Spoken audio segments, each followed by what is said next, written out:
Hello, I'm Rena Buckstein. I'm a hematologist, a clinician investigator from Sunnybrook Health Sciences Centre in Toronto, Ontario.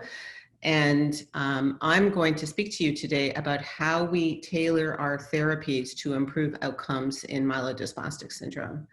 So the first thing to talk about when we talk about outcomes are what are the important outcomes. And as a clinician, the outcomes that I value the most are, of course, overall survival, because this is a disease that shortens survival, leukemia-free survival, quality of life, and the components of quality of life, such as the symptoms of fatigue and dyspnea and physical functioning, as well as transfusion independence, the achievement of transfusion independence or the avoidance of transfusion independence. So how can we tailor our therapies to improve these outcomes? But before we talk about therapies, we actually need to talk about what other things need to be improved before we can treat the disease. And one of them is an improvement in the diagnosis. There are many elusive patients referred to us with idiopathic cytopenias for whom we suspect MDS, but whose bone marrows are not diagnostic.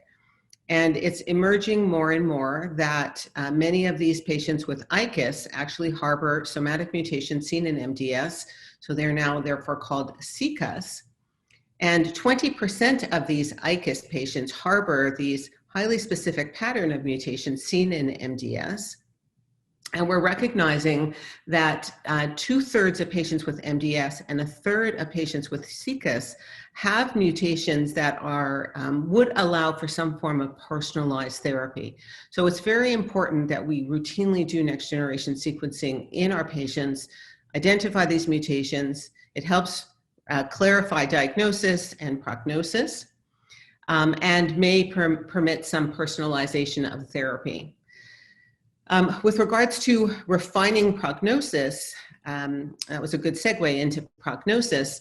For us to decide on what therapies we're going to offer our patients that are hopefully personalized in the future, we need to identify who is at increased risk of imminently of leukemia or significantly shortened survival. And that we can do with our conventional prognostic scoring system, the IPSS-R or the WPSS as commonly used in Europe. However, we now recognize that that is still either overestimates or underestimates prognosis in anywhere from 20 to 30% of patients. And these same mutations that I alluded to that can be identified through next generation sequencing, these somatically acquired mutations, may help clarify prognosis that much more. And we are eagerly awaiting the results from the International Working Group Prognosis in Myelodysplastic Syndrome that's going to hopefully, with large data sets, incorporate somatic mutations into clarifying our prognosis. We can also clarify prognosis, and this was presented recently at ASH, using large data sets and machine learning algorithms, artificial intelligence to come up with personalized prognostic scoring systems. And Aziz Naza from the Cleveland Clinic is sort of a pioneer in this area and has presented a number of times on this subject. And so I believe that once we assemble more and more data sets together, we will be able to personalize our prognosis even that much more. So talking about therapies to refine prognosis, to improve prognosis, there were a number of new therapies discussed at ASH that are showing a lot of promise. So the way we decide on treatment of lower risk MDS is based on symptoms, anemia being, of course, the most common finding, and symptomatic anemia being the most common symptom. And right now, our treatment algorithm includes erythropoietic stimulating agents. Unfortunately, only 50% of patients will respond to that. And if you're transfusion dependent, your likelihood of responding is even that much lower.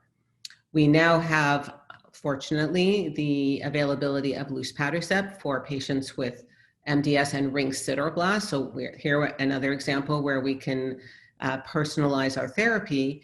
If you fail an erythropoietic stimulating agent, and 38% of patients who are transfusion dependent who have ring sideroblasts will achieve a duration of transfusion independence of at least 8 weeks, and will have a meaningful reduction in their transfusion burden.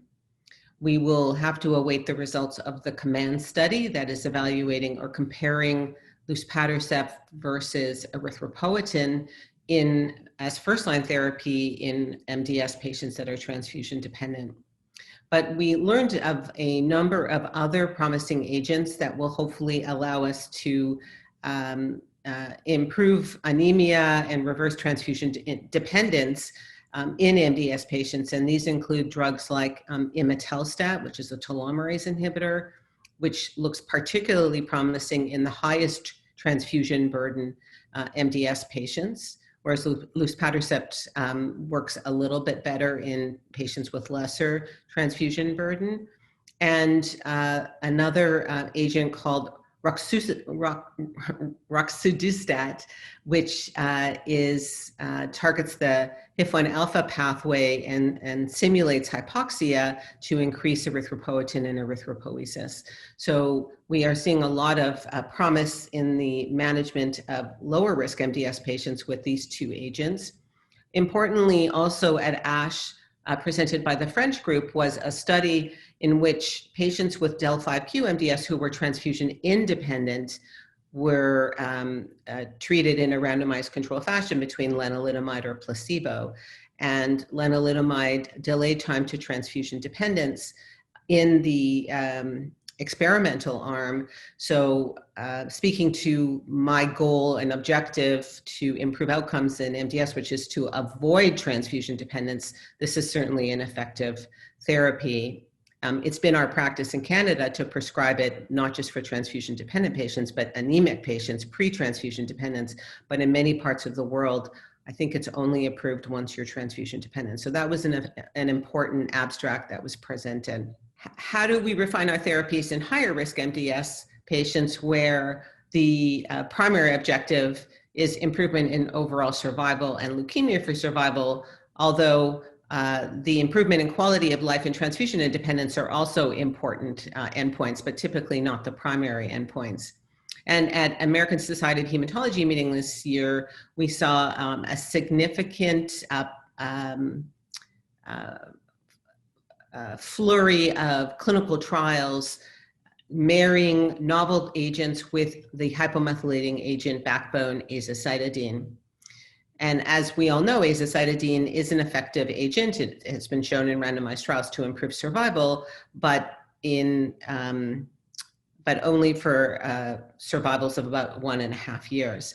And in phase 1/2 studies, a number of new targeted agents are showing promise. These include things like venetoclax, magrolimab, which is an immune checkpoint inhibitor for macrophages, sabatolimab, which is an anti-TIM3 immune checkpoint inhibitor, APR-246, which is useful in patients who have a TP53 mutation, and pevonedistat, which appears to be particularly active in patients with higher risk MDS. So these phase 1/2 studies do seem to demonstrate higher response rates, higher complete remission rates. We will have to see what the randomized phase 3 studies reveal with regards to actually improving survival or leukemia-free survival, and hopefully with the interrogation of the baseline characteristics of these patients at a very high level and detailed level, we'll be able to better plan and personalize our combination approaches for MDS patients. For example, the use of magrolimab or APR-246 for patients who have TP53 mutated disease, and or pevonedistat for patients who tend to be higher risk. And finally, if we're going to improve therapy for MDS patients, we have to better refine our predictive tools. Predict who is more likely or less likely to respond so that we can avoid futility. And at the ASH meeting this year, Aziz Naza's group also presented a predictive model developed using machine learning algorithms and artificial intelligence to predict response to hypomethylating agents within 3 cycles just based on changes in their blood count parameters. And so we need more and more of these predictive tools so that when we have a plethora of options available to us, we can identify who is more or less likely to respond to which agent and apply it accordingly. For example, knowing that someone has an IDH1 mutation, that they are more likely to benefit from a combination approach with an IDH1 inhibitor, and so forth.